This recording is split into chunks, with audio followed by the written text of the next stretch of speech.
जय श्री कृष्ण। आज हम भगवान श्री कृष्ण के अवतार की कथा का वर्णन सुनेंगे। एक समय देवी पार्वती को श्री कृष्ण अवतार की कथा जानने की जिज्ञासा हुई। वे भगवान शंकर से जाकर कहने लगी कि हे नाथ, मुझे भगवान वासुदेव के महान चरित्रों की सुनने की इच्छा हो रही है, कृपा करके कहिए। श्री महादेव जी बोले, देवी, सबके हृदय में निवास करने वाले परमात्मा श्री कृष्ण की लीलाएं मनुष्यों को मनोवांछित फल देने वाली हैं। मैं उनका वर्णन करता हूँ, सुनो। यदुवंश में वसुदेव नामक श्रेष्ठ पुरुष उत्पन्न हुए, जो देवमीड के पुत्र और सब धर्मज्ञों में श्रेष्ठ थे। उन्होंने मथुरा में उग्रसेन की पुत्री देवकी से विधि पूर्वक विवाह किया था, जो देवांगनाओं के समान सुंदरी थी। उग्रसेन के एक कंस नामक पुत्र था, जो महाबलवान और शूरवीर था। जब वधू और वर रथ पर बैठकर विदा होने लगे, उस समय कंस स्नेहवश सारथी बनकर उनका रथ हाँकने लगा। इसी समय गंभीर स्वर में आकाशवाणी सुनाई पड़ी, कंस, इस देवकी का 8वां बालक तुम्हारे प्राण लेगा। यह सुनकर कंस अपनी बहन को मार डालने के लिए तैयार हो गया। उसे क्रोध में भरा देख बुद्धिमान वसुदेव जी ने कहा, राजन, यह तुम्हारी बहन है, तुम्हें धर्म के अनुसार इसका वध नहीं करना चाहिए। इसके गर्भ से जो बालक उत्पन्न हो, उन्हीं को मार डालना। अच्छा, ऐसा ही हो। यूँ कहकर कंस ने वसुदेव और देवकी को अपने सुंदर महल में ही रोक लिया और उनके लिए सब प्रकार के सुख भोग की व्यवस्था कर दी। पार्वती इसी बीच में समस्त लोगों को धारण करने वाली पृथ्वी भारी भार से पीड़ित होकर सहसा लोकनाथ ब्रह्मा जी के पास गई और गंभीर वाणी में बोली, प्रभो, अब मुझ में इन लोगों को धारण करने की शक्ति नहीं रह गई है। मेरे ऊपर पाप कर्म करने वाले राक्षस निवास करते हैं। वे बड़े बलवान हैं, अतः संपूर्ण जगत के धर्मों का विध्वंस करते हैं। पाप से मोहित हुए समस्त मानव इस समय अधर्मपरायण हो रहे हैं। इस संसार में अब थोड़ा सा भी धर्म नहीं दिखाई देता है। देव, मैं सत्य सोच युक्त धर्म के ही बल से टिकी हुई थी, अतः अधर्मपरायण विश्व को धारण करने में मैं असमर्थ हो रही हूँ। यूँ कहकर पृथ्वी वहीं अंतर्धान हो गई। उसके उपरांत ब्रह्मा और शिव आदि समस्त देवता तथा महातपस्वी मुनि क्षीर सागर के उत्तर तट पर जगदीश्वर श्री विष्णु के पास गए और नाना प्रकार के स्तोत्रों द्वारा उनकी स्तुति करने लगे।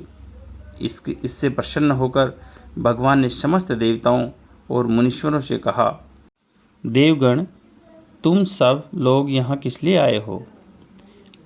तब पितामह ब्रह्मा जी ने देवाधिदेव जनार्दन से कहा, देव देव जगन्नाथ, पृथ्वी भारी भार से पीड़ित है।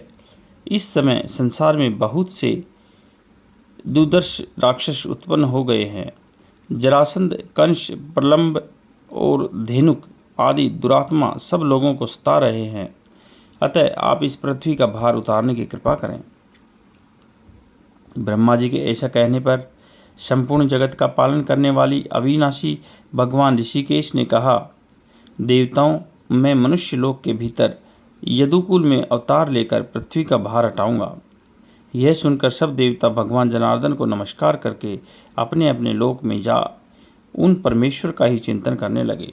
तत्पश्चात परमेश्वर श्री हरि ने भगवती माया से कहा, देवी, रसातल से हिरणाक्ष के 6 पुत्रों को ले आओ और क्रमशः वसुदेव पत्नी देवकी के गर्भ में स्थापित करो। 7वां गर्भ अनंत शेषनाग का अंश होगा, उसे भी खींचकर तुम देवकी की सोत रोहिणी के उदर में स्थापित कर देना। तदंतर देवकी के 8वें गर्भ में मेरा अंश प्रकट होगा। तुम नंद गोप की पत्नी यशोदा के गर्भ से उत्पन्न होना। इससे इंद्र आदि देवता तुम्हारी पूजा करेंगे। बहुत अच्छा, कहकर महाभागा माया ने क्रमशः हिरणाक्ष के पुत्रों को लाकर देवकी के गर्भ में स्थापित किया। महाबली कंस ने पैदा होते ही उन बालकों को मार डाला। फिर भगवत प्रेरणावश 7वां गर्भ अनंत के अंश से प्रकट हुआ। वह गर्भ जब बढ़कर कुछ पुष्ट हुआ तो माया देवी ने उसे रोहिणी के उदर में स्थापित कर दिया।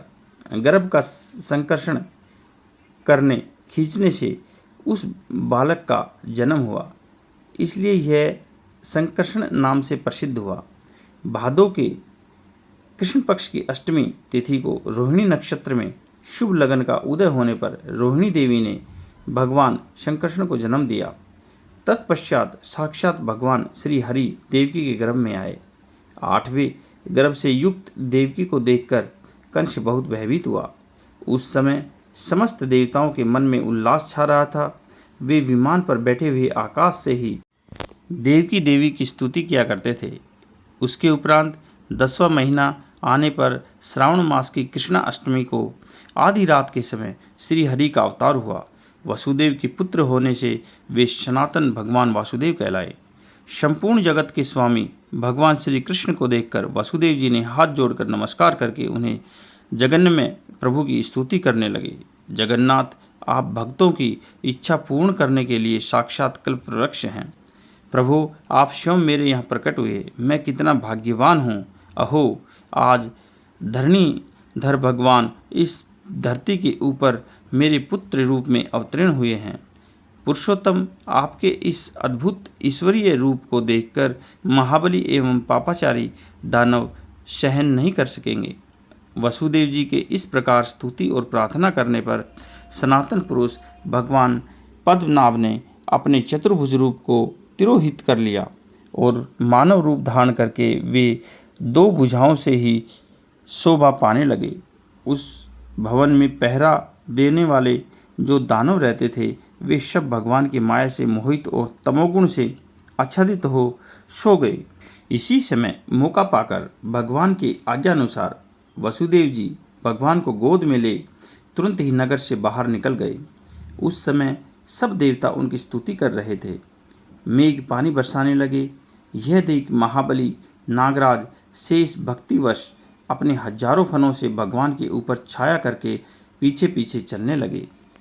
उनके चरणों का स्पर्श होते ही नगर द्वार के किवाड़ खुल गए। वहाँ के रक्षक नींद में बेसुध थे। तेज प्रवाह से बहने वाली भरी हुई यमुना भी महात्मा वसुदेव जी के प्रवेश करने पर घट गई। उसमें घुटने तक ही जल रह गया। यमुना के पार हो वसुदेव जी ने उसके तट पर ही स्थित व्रज में प्रवेश किया। उधर नंदगोप की पत्नी के गर्भ से गायों के व्रज में ही एक कन्या उत्पन्न हुई, किंतु यशोदा माया से मोहित एवं तमोगुण से आच्छादित हो गाढ़ी नींद में सो गई थी।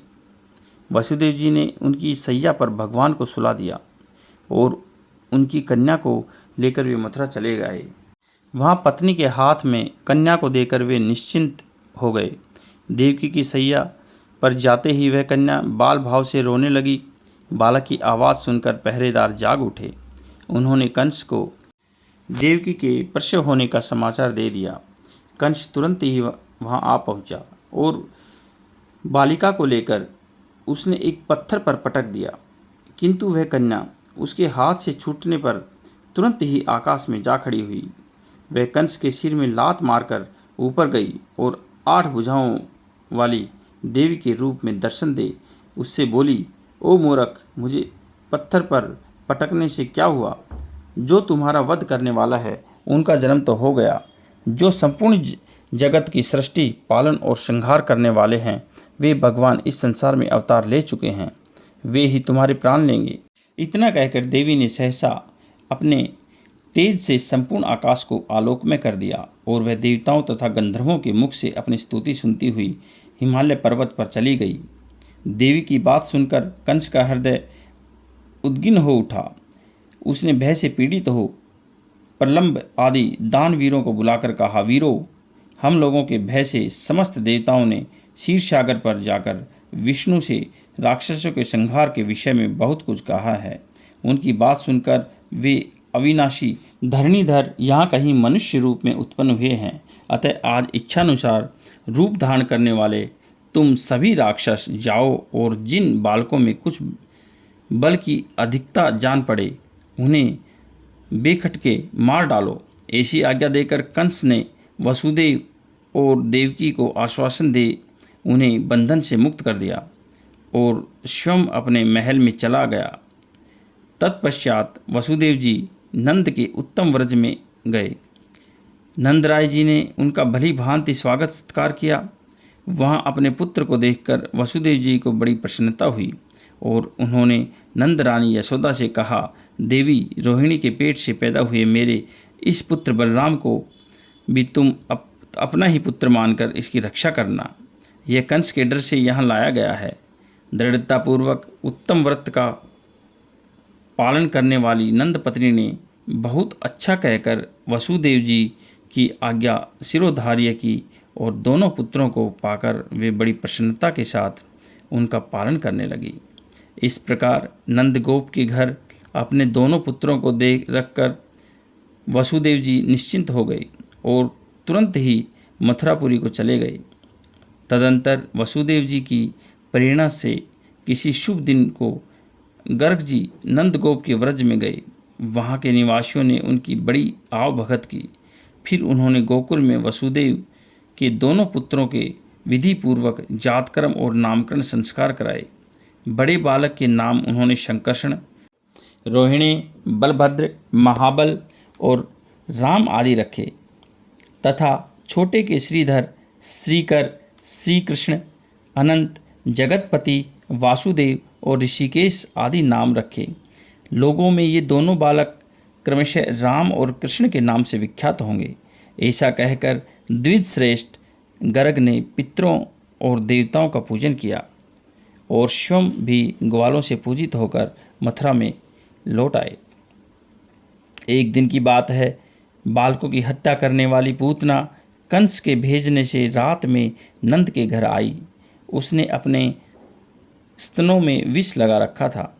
अमित तेजस्वी श्री कृष्ण के मुख में वही स्तन देकर वह उन्हें दूध पिलाने लगी। भगवान श्री कृष्ण ने उस राक्षसी को पहचान लिया और उसके स्तनों को खूब दबाकर उसे प्राणों सहित पीना आरंभ किया। अब तो वह मतवाली राक्षसी छटपटाने लगी। उसके स्नायु बंधन टूट गए। वह कांपती हुई गिरी और जोर जोर से चिंगाड़ती हुई मर गई। उसके चित्कार से सारा आकाश मंडल गूंज उठा। उसे पृथ्वी पर पड़ी देख समस्त गोप थर्रा उठे। श्री कृष्ण को राक्षसी के विशाल वक्ष स्थल पर खेलते देख गोपगण उद्गिन हो उठे और तुरंत ही दौड़कर उन्होंने बालक को गोद में उठा लिया। उस समय नंदगोप ने पास आकर पुत्र को अंक में ले लिया और राक्षस के भय से रक्षा करने के लिए गाय के गोबर से और बाल से बालक के मस्तक को झाड़ा। फिर भगवान के नाम लेकर श्री कृष्ण के सब अंगों का मार्जन किया। इसके बाद उस भयानक राक्षसी को गौओं के व्रज से बाहर करके डरे हुए ग्वालों की सहायता से उसका दाह संस्कार किया। एक दिन भगवान श्री हरि किसी छकड़े के नीचे सोए हुए थे और दोनों पैर फेंक फेंक कर रो रहे थे। उनके पैर का धक्का लगने से छकड़ा ही उलट गया। उस पर जो बर्तन भांडे रखे हुए थे वे सब टूट फूट गए। गोप और गोपियाँ इतने बड़े छकड़े को सहसा उलटकर गिरा देख बड़े विस्मय से रो पड़ी और यह क्या हो गया, ऐसा कहती हुई शंकित हो उठी। उस समय विस्मित हुई यशोदा ने शीघ्र ही अपने बालक को गोद में उठा लिया। वे दोनों यदुवंशी बालक माता के स्तनपान से पुष्ट होकर थोड़े ही समय में बड़े हो गए और घुटनों तथा हाथों के बल से चलने लगे। उन दिनों एक मायावी राक्षस मुर्गे का रूप धारण किए वहाँ पृथ्वी पर विचरता रहता था। वह श्री कृष्ण को मारने की ताक में लगा था। भगवान श्री कृष्ण ने उसे पहचान लिया और एक ही तमाचे में उसका काम तमाम कर दिया। मार पड़ने पर वह पृथ्वी पर गिरा और मर गया। मरते समय उसने अपने राक्षस स्वरूप को ही धारण किया था। तदंतर भगवान श्री कृष्ण समूचे व्रज में विचरने लगे। वे गोपियों के यहाँ से माखन चुराया करते थे। इससे यशोदा को बड़ा क्रोध हुआ। उन्होंने श्री कृष्ण की कमर में रस्सी लपेटकर उन्हें ऊखल से बांध दिया और स्वयं गोरस बेचने चली गई। समस्त पृथ्वी को धारण करने वाले श्री कृष्ण ऊखल में बंधे ही बंधे उसे खींचते हुए दो अर्जुन वृक्षों के बीच से निकले। गोविंद ने ऊखल के धक्के से ही उन दोनों वृक्षों को गिरा दिया। उनके तने टूट गए और वे बड़े जोर से तड़ शब्द करते हुए पृथ्वी पर गिर पड़े। उनके गिरने की भारी आवाज़ से बड़े बूढ़े गोप वहां आ पहुंचे। यह घटना देखकर उन्हें बड़ा आश्चर्य हुआ। यशोदा जी भी बहुत डर गई और श्री कृष्ण के बंधन खोलकर आश्चर्य मग्न हो उन महात्मा को अपने स्तनों का दूध पिलाने लगी। माता ने जगदीश्वर श्री कृष्ण के उदर को दाम अर्थात रस्सी से बांध दिया था। अतः सभी महापुरुषों ने उनका नाम दामोदर रख दिया। वे दोनों यमला अर्जुन वृक्ष भगवान के पार्षद हो गए। तब नंद आदि वृद्ध गोप वहाँ बड़े बड़े उत्पात होते जानकर दूसरे स्थान को चले गए। विशाल वृंदावन में यमुना के मनोहर तट पर उन्होंने स्थान बनाया। वह प्रदेश गोवों और गोपियों के लिए बड़ा ही रमणीय था। महाबली राम और श्री कृष्ण वहीं रहकर बढ़ने लगे। अब वे बछड़ों के चरवाहों को साथ लेकर सदा बछड़े चराने लगे। बछड़ों के बीच में श्री कृष्ण को देखकर बक नामक महान असुर वहां आया और बगले का रूप धारण कर उन्हें मारने का कार्य करने लगा। उसे देखकर भगवान वासुदेव ने भी खिलवाड़ में ही एक ठेला उठा लिया और उसकी पंखों में दे मारा। ठेला लगते ही वह महान असुर प्राणहीन होकर पृथ्वी पर गिर पड़ा। तदंतर कुछ ही दिनों बाद एक दिन बछड़े चराने वाले राम और श्री कृष्ण वन में किसी यज्ञ वृक्ष की छाया में पल्लव बिछाकर सो गए। इसी बीच में ब्रह्मा जी देवताओं के साथ भगवान श्री कृष्ण का दर्शन करने के लिए आए, किंतु उन्हें सोते देख बछड़ों और ग्वाल बालों को चुराकर स्वर्ग लोक में चले गए। जागने पर जब उन्होंने बछड़ों और ग्वाल बालों को नहीं देख तो वे कहाँ चले गए, इसका विचार किया। फिर यह जानकर कि यह सारी करतूत ब्रह्मा जी की ही है, उन सनातन प्रभु ने वैसे ही बालक और बछड़े बना लिए। वही रंग और वही रूप, कुछ भी अंतर नहीं था। शाम को जब वे लौटकर व्रज में गए तो गौओं और माताओं ने अपने अपने बछड़ों और बालकों को पाकर उनके साथ पूर्वतः बर्ताव किया। इस प्रकार 1 वर्ष का समय बीत गया। तब प्रजापति ने उन बछड़ों और बालकों को पुनः ले जाकर भगवान को समर्पित किया और हाथ जोड़ विनीत भाव से प्रणाम करके भयभीत होकर कहा, नाथ, मैंने इन बछड़ों का अपहरण किया करके आपका महान अपराध किया है। शरणागत वत्सल, मैं आपकी शरण में आया हूँ, मेरे इस अपराध को क्षमा कीजिए। यों कहकर पुनः श्री हरि के चरणों में बारंबार प्रणाम किया और बछड़ों को उन्हें सौंपकर पुनः अपने लोक में चले गए। महातपस्वी ब्रह्मा जी भगवान के उस बाल रूप को हृदय में धारण करके देवताओं को साथ ले बड़ी प्रसन्नता के साथ पधारे। इसके बाद श्री कृष्ण बछड़ों के साथ नंद के गोकुल में चले गए। इसके कुछ दिनों के पश्चात यदुश्रेष्ठ श्री कृष्ण ग्वालों का साथ लेकर यमुना के कुंड में गए।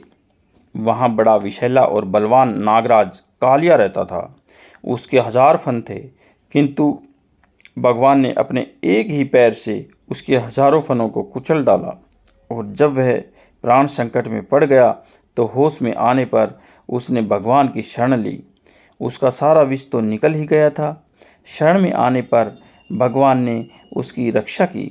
वह गरुड़ के भय से इस कुंड में आकर रहता था, इसलिए भगवान ने उसके मस्तक पर अपने चरण चिन्ह स्थापित करके उसको कालिंदी के कुंड से निकाल दिया। उसने अपने स्त्री पुत्रों के साथ तुरंत ही उस कुंड को छोड़ दिया और भगवान गोविंद को नमस्कार करके अन्यत्र की राह ली। उसके किनारे के जो वृक्ष कालिए के विष से दग्ध हो गए थे, वे श्री कृष्ण की कृपा दृष्टि पड़ते ही फलने फूलने लगे। उसके पश्चात समयानुसार भगवान ने कुमार अवस्था में पदार्पण किया। अब वे सर्वदेव में प्रभु गौओं की चरवाही करने लगे।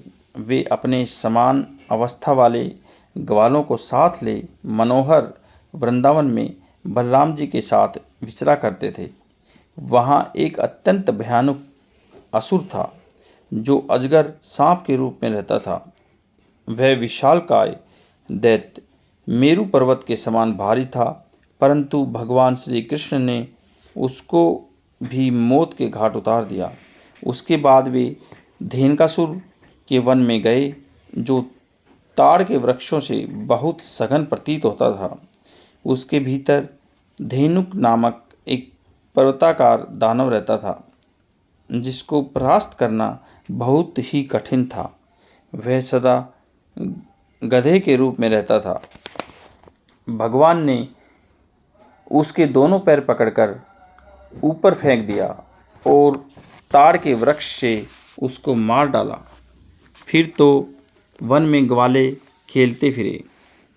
उस वन से निकलने पर वे तुरंत ही भांडीर वट के पास आ गए और बलराम तथा श्री कृष्ण के साथ बालोचित खेल खेलने लगे। उस समय प्रलंब नामक राक्षस गोप का रूप धारण करके वहां आया और बलराम जी को अपनी पीठ पर चढ़ा आकाश की ओर उड़ चला। तब बलराम जी ने उसे राक्षस समझकर बड़े रोष के साथ मुक्के से मस्तक पर मारा। उस प्रहार से राक्षस का शरीर तिलमिला उठा और वह अपने वास्तविक रूप में आकर बड़े भयंकर स्वर में चित्कार करने लगा। उसका मस्तक और शरीर फट गया और वह खून से लथपथ हो पृथ्वी पर गिरकर मर गया। इसके बाद एक दिन संध्याकाल में अरिष्ट नामक दैत्य बैल का आकार धारण किए व्रज में आया और श्री कृष्ण को मारने के लिए बड़े जोर जोर से गर्जना करने लगा। उसे देख समस्त गोप भय से पीड़ित हो इधर उधर भाग गए। श्री कृष्ण ने उस भयंकर दैत्य का आया देख एक ताड़ का वृक्ष उखाड़ लिया और उसके दोनों सींगों के बीच दे मारा। उसके सींग टूट गए और मस्तक फट गया। वह रक्त वमन करता हुआ बड़े वेग से गिरा और जोर जोर से चित्कार करके मर गया। इस तरह उस महाकाय दैत्य को मारकर भगवान ने ग्वाल बालों को बुलाया और फिर सब लोग वहीं निवास करने लगे। तदंतर कुछ दिनों के बाद केसी नामक महान असुर घोड़े का रूप धारण किए व्रज में आया। वह भी श्री कृष्ण को मारने के ही उद्देश्य से चला था। गौओं के रमणीय व्रज में पहुंचकर वह जोर जोर से हिनहिनाने लगा। उसकी आवाज़ तीनों लोकों में गूंज उठी। देवता भयभीत हो गए। उन्हें प्रलय काल का सा संदेह होने लगा। व्रज के रहने वाले समस्त गोप अचेत हो गए। गोपियां भी व्याकुल हो उठी। फिर होश में आने पर सब लोग चारों ओर भाग चले। गोपियां भगवान श्री कृष्ण की शरण में गई और बचाओ बचाओ की रट लगाने लगी। भक्त वत्सल भगवान ने आश्वासन देते हुए कहा, डरो मत, डरो मत। फिर उन्होंने तुरंत ही उस दैत्य के मस्तक पर एक मुक्का जड़ दिया। मार पड़ते ही दैत्य के सारे दांत गिर गए और आंखें बाहर निकल आई। वह बड़े जोर जोर से चिल्लाने लगा। केसी सहसा पृथ्वी पर गिरा और उसके प्राण पखेरु उड़ गए। केसी को मारा गया देख आकाश में खड़े हुए देवता साधु साधु कहने लगे, फूलों की वर्षा करने लगे। इस प्रकार शैशव काल में श्री हरि ने बड़े बड़े बल अभिमानी दैत्यों का वध किया। वे बलराम जी के साथ व्रज में सदा प्रसन्न रहा करते थे। उन दिनों वृंदावन की रमणीयता बहुत बढ़ गई थी। फलों और फूलों के कारण उसकी बड़ी शोभा होती थी। भगवान श्री कृष्ण वहाँ मुरली की धुन तान छेड़ते हुए निवास करते थे। एक समय शरत काल आने पर नंद आदि गोपों ने इंद्र की पूजा का महान उत्सव प्रारंभ किया, किंतु भगवान गोविंद ने इंद्र यज्ञ के उत्सव को बंद करके गिरिराज गोवर्धन के पूजन का उत्सव कराया। इससे इंद्र को बड़ा क्रोध हुआ। उन्होंने नंद गोप के व्रज में लगातार 7 रातों तक बड़ी भारी वर्षा की।